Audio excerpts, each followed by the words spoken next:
When did trying to be helpful completely backfire on you? I was standing in the dark parking lot behind Murphy's bar, heart racing, surrounded by a half circle of angry guys. One of them had his phone out like he was ready to call the cops. Another had his arm around a girl who could barely stand, her mascara running as she slurred and pointed at me. That's him. Every single one of those guys looked like they'd been waiting all week for a fight, and I was the unlucky target. It all started maybe 20 minutes earlier. I'd been at Murphy's with some coworkers. Nothing crazy, just a couple of beers. And some laughs. Since I had an early shift the next morning, I decided to call it a night. But as I pushed open the door, I spotted her. A woman in her mid-20s wobbling toward the exit in a pair of sky-high heels that looked like medieval torture devices. She made it to the door just fine, but the second her foot hit the cracked sidewalk, she wiped out hard, face first. Purse, phone, and even a shoe went flying in different directions. I rushed over, crouched next to her, and asked if she was okay. She groaned, tried to push herself up, but kept fumbling. I slid her phone back toward her and offered an arm so she could get back on her feet. She was clearly wasted, so drunk that even blinking looked like effort. Helping her up felt like the decent thing to do. She mumbled something I couldn't make out, grabbed her purse, and staggered back inside. That was it. No thank you, nothing. I figured that was the end of it, except it wasn't. Instead of sitting down or grabbing some water, she went straight to her table and told her friends that some creep outside had grabbed her. And sitting at that table was her boyfriend, the kind of guy who takes every little thing as an insult, and a pack of drunk buddies who clearly weren't interested in calming anyone down.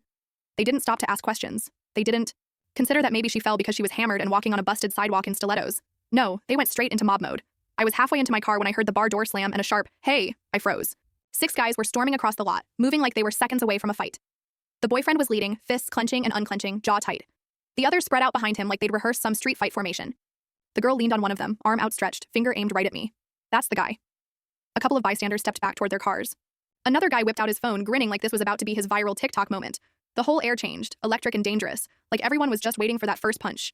They closed in fast. "You touch my girl?" The boyfriend barked, getting so close I could smell the whiskey on his breath. Before I could answer, one of his friends cut in. "Don't even talk, man, just stand there." Another chimed in, "We can call the cops right now. Hope you like cuffs." Every time I tried to speak, they cut me off. One guy kept edging closer, daring me to flinch. The boyfriend stared straight into my eyes like he was already imagining how his punch would land. I glanced around. They had me boxed in against my car. The only way out was to shove someone. "Look," I said, raising my hands. "She tripped." "Bull," one of them snapped. "She's shaking because of you." The girl was swaying so much she could barely stand, but none of that mattered. Facts didn't matter. The story had already been written. My pulse hammered in my throat, every muscle tense, ready to duck if someone swung. My brain kept flashing through worst-case scenarios, me on the ground, 6 guys piling on before I could explain. One wrong move and this was going to turn into a fight I didn't start and probably couldn't win. Just as the boyfriend pressed closer, chest brushing mine, a deep voice boomed across the lot. "Hey, hey, hey."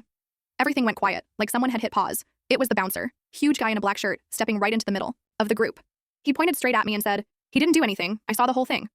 Full stories on the channel, link below.